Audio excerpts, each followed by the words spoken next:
आमंत्रित करतो माननीय निलेश एल्वे सर, कार्याध्यक्ष BMP महाराष्ट्र राज्य, आपण आजच्या या कार्यक्रमासाठी संबोधित करा. सर्वांनी संघर्ष योद्धा निलेश एल्वे सर यांचं त्यांच्या मनापासून स्वागत करत आहेत. शिंदेताई न्याय दिल्याबद्दल. लड़ने वाले समाज में लाल पैदा होते हैं और जो लड़ते नहीं उस समाज में दलाल पैदा होते हैं. या भारतामध्ये बाबासाहेबांनंतर राजकीय चेतना निर्माण करणारे मान्यवर काशीरामजी यांनी एक महत्त्वपूर्ण स्टेटमेंट आपल्या सर्वांना सांगितले त्यांच्या अनुभवातून की आपल्यावरती अन्याय होतो, अन्याय झाल्यावरती आपण मोर्चे काढतो, आंदोलन करतो. आंदोलन केल्यावरती या ठिकाणी कायदा सुव्यवस्थेचा प्रश्न निर्माण होतो. त्याच्यानंतर आरोपीला अटक केलं जातं. परंतु आरोपीला अटक केल्यानंतर काय आपल्या समाजाला न्याय मिळतो? नाही मिळत. त्याचं कारण काय? कारण आपण शासनकर्ती जमत नाही. बाबासाहेबांच्या भाषेमध्ये की जा आणि आपल्या झोपडीच्या भिंतीवरती लिहून ठेवा, तुम्हाला या देशाची शासनकर्ती जमात बनायचं. शासनकर्ती जमात बनणं का गरजेचं आहे? कारण आपण पाहतो की या भारतामध्ये जे लोक शासक आहेत त्यांनी काँग्रेस आणि BJP या पक्षाच्या माध्यमातून या भारतामध्ये संपूर्ण ब्राह्मणी व्यवस्था निर्माण केलेली आहे. आणि त्याच्यामुळे हे जे विदेशी ब्राह्मण आहेत त्या लोकांनी या भारताच्या भूमिपुत्रांना गुलाम बनवून ठेवलेलं आहे. आणि म्हणून आपल्या समस्या दिवसेंदिवस वाढत चाललेल्या आहेत. साथियो, की या भारतामध्ये म्हणा किंवा या महाराष्ट्रामध्ये आणि ठाणे जिल्ह्यामध्ये आम्ही जेव्हा काम करतो तेव्हा आम्हाला हे पाहायला मिळतं की आम्ही जेव्हा समाजामध्ये जातो तर आम्हाला 3 गोष्टी लक्षात येतात. एक, पहिलं जे समाजासाठी काम करणारे लोक आहेत ते लोक निराशावादी आहेत. त्यांच्यामध्ये पोटेन्शियल आहे, त्यांच्याकडे साधन संसाधन आहेत, परंतु त्यांच्यामध्ये निराशा आहे. आणि ते निराशावादी जे लोक असतात ते समाजाचं नेतृत्व करू शकत नाही. कारण निराश लोग कभी आंदोलन नहीं चला सकते और आंदोलन कभी निराश नहीं होता है. तर निराश लोक जर आंदोलन चालवू शकत नसतील तर ते आपल्या समाजाचे नेतृत्व कसे करतील? त्याच्यामुळे निराश लोकांनी त्याचा पर्याय शोधला पाहिजे. तो पर्याय शोधण्यासाठी जेव्हा आम्ही बामसेफच्या संघटनेमध्ये जॉईन झालं तेव्हा आम्हाला लक्षात आलं की समस्या आहे तो समस्या का समाधान आहे. जसं बुद्धांनी सांगितलं समस्या आहेत तर समस्याचे समाधान आहे. बामसेफने आम्हाला शिकवलं की आज समाजावरती अन्याय होतात, त्या अन्यायाचा प्रतिकार करून तुम्हाला न्याय मिळवून घेण्याचे तुमच्याकडे त्या समस्येचे समाधान आहे. त्या अनुषंगाने आम्ही जेव्हा प्रशिक्षण घेतो, मान्यवर मेश्राम साहेब 1 दिवस 2 दिवस 5-5 दिवस जेव्हा आमचं प्रशिक्षण घेऊन आम्हाला जेव्हा मार्गदर्शन करतात तेव्हा आम्हाला मार्ग सापडतो. तर तेव्हा आम्ही जेव्हा समाजामध्ये येतो, समाजामध्ये आमच्यापेक्षा जास्त साधन संसाधने परिपूर्ण असे सक्षम लोक असतात, परंतु त्यांच्याकडे दिशा नसते, त्यांच्याकडे तेवढं नॉलेज नसतं. ते लोक समाजातून ड्रॉपआउट झालेले लोक आहेत. त्यांना समाजाचं नेतृत्व कसं करायचे, रणनीती कशी बनवायची, काम कसं करायचे, कसं पद्धतीने समाजाला समजवायचं, त्याच्यासाठी कुठल्या प्रकारचं नॉलेज पाहिजे हे समाज जो आहे हा उपेक्षित राहतो. नेतृत्व नसल्यामुळे समाजावरती अन्याय होत असताना आम्हाला दिसत आहे. त्याचबरोबर आम्ही पाहतो की या ठिकाणी समाजामध्ये नेतृत्व करणारे काही लोक आहेत, एक तर BJP, काँग्रेस किंवा शिंदे गटामध्ये किंवा अजून कुठल्या गटांमध्ये काम करताना जे लोक लोकशाही आणि संविधानाच्या विरोधात आहेत त्यांच्या सिस्टममध्ये, त्यांच्या गठबंधनमध्ये काम करणारे लोक, हे लोक त्यांचे दलाल भडवगिरीचे काम करतात. आणि त्याच्यामुळे काय होतं, समाजाची निराशा होते. हे पण आम्हाला पाहायला मिळतं की समाजामध्ये काम करणारे जे लोक आहेत ते मोठ्या मोठ्या होर्डिंगवरती बघतात, बॅनरवरती बघतात आणि ते एक तर BJPच्या होर्डिंगवरती, शिवसेनेच्या होर्डिंगवरती असतात. त्यांना वाटतं हे आमचे नेते आहेत. परंतु कालांतराने जेव्हा राजकारण येतं, राजकारणामध्ये आपल्याला वोटिंग पडतात, आपले लोक नेतृत्व करतात, उमेदवारी लढवतात, त्यावेळेला पाहायला मिळतं की ही लोक एक तर BJPच्या गठबंधनमध्ये आहेत किंवा काँग्रेसच्या गठबंधनमध्ये आहेत, जी लोक संविधान आणि लोकशाहीच्या विरोधात आहे. मग अशा लोकांच्या मुळे पण समाजाची निराशा होते. त्याचबरोबर आम्ही पाहतो की या ठिकाणी जे समाजामध्ये अधिकारी वर्ग आहेत, अधिकारी वर्ग ज्यांच्याकडे खूप मोठ्या प्रमाणात नॉलेज आहे, त्यांच्याकडे इंटेलेक्च्युअल आहे, त्यांच्याकडे डोकं आहे, त्यांच्याकडे प्लॅनिंग आहे, स्ट्रॅटेजी आहे, ते लोक समाजासाठी चांगली एक रणनीती बनवू शकतात. परंतु त्यांची समाजामध्ये ग्राउंड लेवलला जाऊन समाजामध्ये काम करण्याची पात्रता नाही आहे किंवा त्यांची मानसिकता नाही, त्याग करण्याची भावना नाही. बाबासाहेबांनी आपल्या पोटाची पोरं मारली, रमाईंनी मारली, त्याच्यानंतर आपल्या बहुजन महापुरुषांनी मोठ्या प्रमाणात त्याग बलिदान केला. त्यांच्या त्यागाच्या मोठ्या मोठ्या गोष्टी करतात. मिटिंगला गेल्यानंतर एक तास 2-2 तास आमचा खातात आणि 1-2 तास बोलल्यानंतर आउटपुट काय नाही, आउटपुट काय नाही, रिझल्ट काय नाही, कारण ते समाजामध्ये येऊन काम करत नाही आणि योगदान देताना पण ते लोक पुढे पाठीमागे पाहत असतात. म्हणून अधिकारी वर्ग पण हा या सर्व समस्येसाठी पण दोषी आहे असं माझं स्पष्ट मत आहे. साथियो, या गोष्टींसाठी एक काशीरामजीने महत्वाची गोष्ट सांगितली की स्वाभिमानी लोग ही संघर्ष की परिभाषा समझ सकते हैं, जो मुर्दे होते वो आंदोलन चला नहीं सकते और जिंदा लोग आंदोलन को रुकने नहीं देते. तो साथियों, संघर्षाची परिभाषा काय? संघर्षाची परिभाषा म्हणजे आपला वेळ काढून जास्तीत जास्त समाजासाठी काम करणं, फीडबॅकला जाणं, त्यांच्या समस्या समजून घेणं, त्यांच्या समस्येचे समाधान करण्यासाठी कष्ट करणं, परिश्रम घेणं, निवेदन देणं, त्याच्यानंतर जाऊन मोर्चे काढणं, आंदोलन काढणं, अधिकाऱ्यांची भिडणं, त्यांच्याशी डायलॉग करणं, गरज पडली तर कोर्टामध्ये केस टाकणं. मला असं वाटतं काही लोक फक्त नौटंकीसाठी करतात, परंतु ज्या लोकांना खऱ्या अर्थाने समाजाची सेवा करायची असेल त्यांनी निश्चितपणे या गोष्टींचा विचार केला पाहिजे की बिना त्याग केल्याशिवाय, समर्पण केल्याशिवाय हे आंदोलन मजबूत होऊ शकत नाही. हा जो कार्यक्रम घेण्याच्या पाठीमागचं कारणच असं आहे की या बदलापूरमध्ये, या मुरबाडमध्ये मोठ्या प्रमाणात आदिवासी समाज आहे, मोठ्या प्रमाणात बौद्ध समाज आहे, परंतु या समाजावरती सातत्याने अन्याय अत्याचार होतो.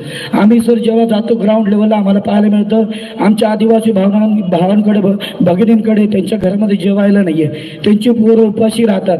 आम्ही पाहिलं की ती लोक जातात, खातात, त्याची पोटं वाढतात, त्याचं पोट फुगतात, त्याच्या पोटांमध्ये पाणी होतं, इन्फेक्शन होतं, त्यांना आम्ही दवाखान्यात घेऊन जातो परंतु ते मरण पावतात.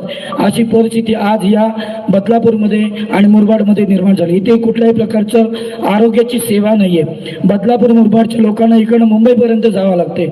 या बदलापूरमध्ये किशन कोतरे, वामन म्हात्रे मोठ्या प्रमाणात काय करतात, नेतृत्व करतात. ते देशाच्या या बदलापूरच्या विकासाच्या बद्दल, मुरबाडच्या विकासाबद्दल नेहमी त्यांचं प्रोपोगंडा असतो. परंतु माझी विनंती आहे त्यांना की बदलापूरचा जो रोड आहे त्याचा विकास करून काय होणार नाही.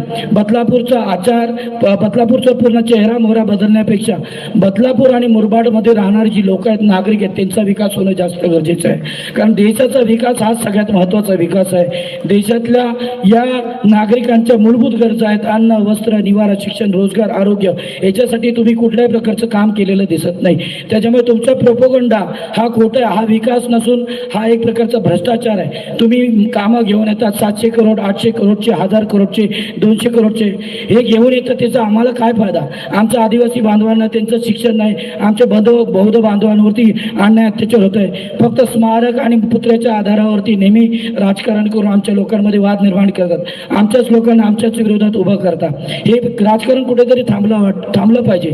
आणि खऱ्या अर्थाने जर विकास करायचा असेल तर बदलापूरमध्ये जी अनुसूचित जाती, अनुसूचित जमातीचा जो बजेट आहे तो योग्य त्या माणसांपर्यंत पोहोचणं गरजेचं आहे, त्या समाजापर्यंत गरजेचं आहे. त्यांना रस्ते नाही आहेत, त्यांच्याकडे लाईट नाही, विजा नाही, त्यांच्याकडे रोजगार नाही आहे, त्यांच्याकडे कपडे घालायला नाही, त्यांच्याकडे झोपड्या आहेत, त्यांना घरकुल योजना भेटत नाही, त्यांना जातीचे दाखले भेटत नाही.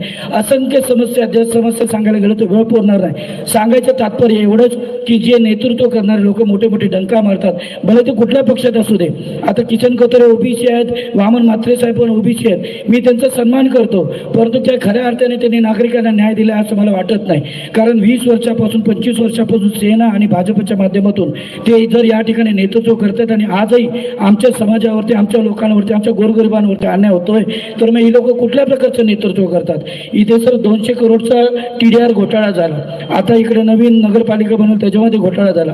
घोटाळ्याचं प्रमाण वाढत चाललेलं आहे. हे लोक जे विकासाची कामं सांगतात, हे विकास हा देशाचा, या नागरिकांचा नसून हा त्यांचा विकास आहे, त्यांच्या कॉन्ट्रॅक्टरचा विकास आहे. त्या लोकांना ते पैसे खाण्यासाठी ते लोक या ठिकाणी सर्व बजेट घेऊन येतात, त्यांची कामं घेऊन येतात, त्यांचीच लोक, त्यांचीच नातेवाईक 8-8, 10-10 नगरसेवक त्यांचे असतात. आम्हाला फायदा काय त्याचा? जर या ठिकाणी जर बहुजन समाजातील लोकांवरती जर अन्याय होत असेल तर आमचे हे जे आमदार आहेत, खासदार आहेत, यांचा काय फायदा आम्हाला? माझं एकदम स्पष्ट मत आहे की मुरबाडकरांनी या गोष्टींचा विचार केला पाहिजे. येणाऱ्या काळामध्ये आपण आपली स्वतःचे बहुजन समाजातले नेतृत्व निर्माण करू शकतो. बामसाहेब त्यासाठी आपल्याला परिपूर्ण ताकदीने या ठिकाणी मदत करायला तयार आहे, आपल्याला प्रशिक्षण द्यायला तयार आहे, आपल्याला मदत करायला तयार आहे. भामसेचं हे संघटन 32 राज्यांमध्ये 550 जिल्ह्यांमध्ये 5,500 तालुक्यांमध्ये 4 आणि 1.5 लाख गावांमध्ये या संघटनेमध्ये 6,500 जातींपैकी जवळजवळ 3,000 जातींचे लोक या ठिकाणी काम करत आहेत. म्हणून जर आपल्याला कुठल्याही प्रकारची अडचण झाली, भामसेप संघटन आहे राष्ट्रीय स्तरावरती आपल्याला मदत करायला तयार आहे. ILPचं संघटन आहे, वकील संघटन आहे, आपल्याला कधी काय मदत लागली वकील संघटन मदत करेल. प्रोटॉन संघटन आहे, आपल्या मुलांना MPSC UPSC जर बनवायचं असेल तर प्रोटॉनच्या संघटनेमध्ये शिक्षकांच्या संघटनेच्या माध्यमातून आपल्या विद्यार्थ्यांना शिक्षण मिळणार आहे. त्याचबरोबर आपल्याकडे इंपा संघटन, डॉक्टर लोकांचं संघटन, जर आपल्या आरोग्याची जर काही समस्या निर्माण झाली, भामसेप संघटनेच्या माध्यमातून इंपाच्या माध्यमातून आपल्याला मोठे मोठे जे आपले जे डॉक्टर आहेत, सर्जन आहेत, ती लोक आपल्याला मदत करणार आहे. अशा बऱ्याचशा गोष्टी आहेत. मला एवढंच सांगायचं आहे की या ठिकाणी मला सर परमिशन घेताना बरेचसा त्रास झाला. आज मला परमिशन मिळाली, जवळजवळ 1 महिन्यापासून मी फॉलोअप करत आहे. आणि परमिशन घेत असताना मला या ठिकाणी जाणीवपूर्वक सांगितलं की आचारसंहिता आहे आणि आचारसंहितेचा तुम्ही भंग केला तर तुमच्यावरती कारवाई होईल. तर याच्यामध्ये मला लिहून दिलं की जात धर्माच्या आधारावरती, पक्षांच्या आधारावरती तुम्ही बोलवू नका. पण माझा प्रश्न आहे, माझा मूलभूत अधिकाराचं काय? माझा कलम 19 मध्ये मला बोलण्याचा अधिकार आहे, जो भामसेपने मला शिकवलेला आहे. त्याचं तुम्ही काय करणार?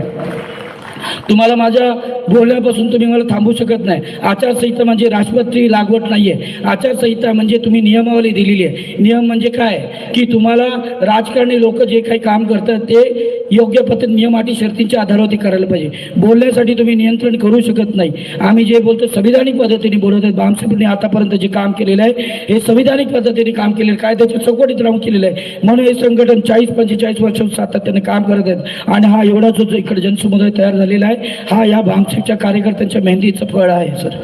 आणि मी तुम्हाला खात्रीपूर्वक सांगतो, येणाऱ्या काळामध्ये हा जनसमुदाय एवढा वाढेल की आम्ही येणाऱ्या काळामध्ये घोरपडे चौकामध्ये कमी कमी 15 ते 20 हजारांचा जनसमुदायाचा कार्यक्रम तुमच्या अध्यक्षतेमध्ये घेणार आहोत. साथियो, मी याचबरोबर हे पण सांगू इच्छितो या ठिकाणी की या आचारसंहितेमध्ये मला जी अधिकारी भेटले ते याच बदलापूरमध्ये मुरबाडमधले आहेत. मी त्यांना प्रश्न करू इच्छितो, याच्या अगोदर लोकसभा निवडणूक मी लढवली. त्या ठिकाणी श्रीकांत शिंदे जे एकनाथ शिंदेचे सुपुत्र आहेत, जे या कल्याण लोकसभेमधून खासदार आहेत, त्यांच्या विरोधात मी तक्रार टाकलेली की त्यांनी त्यावेळेला आचारसंहितेचा भंग केला. माझ्या आचारसंहितेच्या निवडणूक अधिकाऱ्यांना प्रश्न आहे की तुम्ही काय केलं, त्याचं तुम्ही केली का तुमची जबाबदारी? मग पहिले तर कारवाई तुमच्यावरती व्हायला पाहिजे. दुसरा प्रश्न माझा, या बदलापूरमध्ये जेव्हा जेव्हा भ्रष्टाचार झाले, जेव्हा जेव्हा अन्याय झाले, आम्ही मोर्चे काढले, आंदोलन काढले, भाजीवाले फेरीवाले त्यांना न्याय मिळवून दिला. आदिवासी आमचा जो पट्टा आहे त्या आदिवासींना तर 25 वर्षापासून पाणी नव्हतं, 25 वर्षापासून त्यांना पाणी नव्हतं. आम्ही मोर्चा काढला बहुजन मुक्तीची पार्टीच्या माध्यमातून, त्यांना पाण्याची व्यवस्था करून दिली. का करून दिली? 25 वर्षानंतर पण इकडचे आमदार खासदार पाण्याची व्यवस्था करत नाहीत. मग तुम्हाला थोडी तरी लाज वाटली पाहिजे. या अधिकारी वर्गांना आम्ही अर्ज करतो, अर्जाचं उत्तर देत नाही. इकडचे BJP शिवसेना यांचे फक्त जेवढे अर्ज येतात त्यांना तातडीने ती लोक प्रतिक्रिया देतात, त्यांना रिस्पॉन्स देतात. आम्हाला त्यांचा पाठपुरावा करतो, आमचं पूर्ण रक्त आटतं त्यांच्या पाठीमागे. जे अधिकारी या ठिकाणी बसून टाउन प्लॅनिंगमध्ये, बांधकाम विभागामध्ये भ्रष्टाचार करतात त्यांच्यावरती पहिली कारवाई करा. इथेच आता मागच्या महिन्यामध्ये शितोळे म्हणून आहेत, त्या अधिकाऱ्यांवरती निलंबनाची कारवाई झाली. का? कारण बदलापूरमध्ये मोठं प्रकरण झालं, लहान मुलीवरती बलात्कार झाला. जवळजवळ 12 तास त्या महिलेने लावले, त्या अधिकारीने लावले. पोलीस प्रशासन काय करतोय? त्यांना पॉस्को माहिती आहे, पॉस्कोचं त्यांच्याकडे ट्रेनिंग नाही. त्यांनी जी कलमं लावली ती चुकीची लावलेली आहे. म्हणजे हे पोलीस अधिकारी आहेत ते SOD आहे, स्टँडर्ड ऑपरेटिव्ह जी प्रोसिजर आहे ती फॉलो करत नाही आहेत आणि आम्हाला आचारसंहितेची धमकी देतात. धमकी नाही देत, परंतु त्यांनी आम्हाला समज दिली. पण मला असं वाटतं हे चुकीचं आहे. तुम्ही या गोष्टींचा विचार केला पाहिजे की आता याच ठिकाणी बदलापूरमध्ये भ्रष्टाचारासाठी अँटी करप्शनच्या माध्यमातून एका अधिकाऱ्याला निलंबन करण्यात आलेलं आहे बदलापूरमध्ये. मग अशी परिस्थिती जर तुमच्या स्वतःच्या प्रशासनाची आहे तर पहिले तुम्ही ते ठीक करा, ते व्यवस्थित करा. आचारसंहितेच्या गोष्टींवरती आम्हाला फक्त दाबवण्याचा प्रयत्न करू नका. आम्ही लोकसभेमध्ये बघितले, जे आमचे लोकसभेचे आरो होत्या कोण सातपुते मॅडम, त्यांना आम्ही तक्रार केली की बाबा इथे श्रीकांत शिंदे जे आहेत ते चुकीचं काम करतात. ते बोलतात निवडणूक कंडक्ट करणं आमचं काम आहे, त्यांच्यावरती कारवाई करण्याचं काम नाही. त्यांच्यावरती अजूनपर्यंत कोणी श्रीकांत शिंदेवरती कारवाई नाही, म्हणजे हे फक्त फॉर्मॅलिटी करतायत आणि ज्या ज्या ठिकाणी आपण तक्रार करतो त्या तक्रारीवरती फक्त नौटंकी करण्याचं काम करतात. प्रत्यक्षात आचारसंहितेच्या अधिकारावरती अधिकाऱ्याची जी जबाबदारी असते ती पार पाडताना आम्हाला दिसत नाही. काय कारण आहे? कारण त्यांना भीती आहे, जर त्यांनी त्यांच्या विरोधात कारवाई केली तर त्यांचं एक तर या ठिकाणी ट्रान्सफर होईल किंवा त्यांना कामावरून काढलं जाईल अशी भीती त्यांना आहे. मग तुम्ही आम्हाला भीती दाखवू नका, कायद्याने सर्व समान आहेत.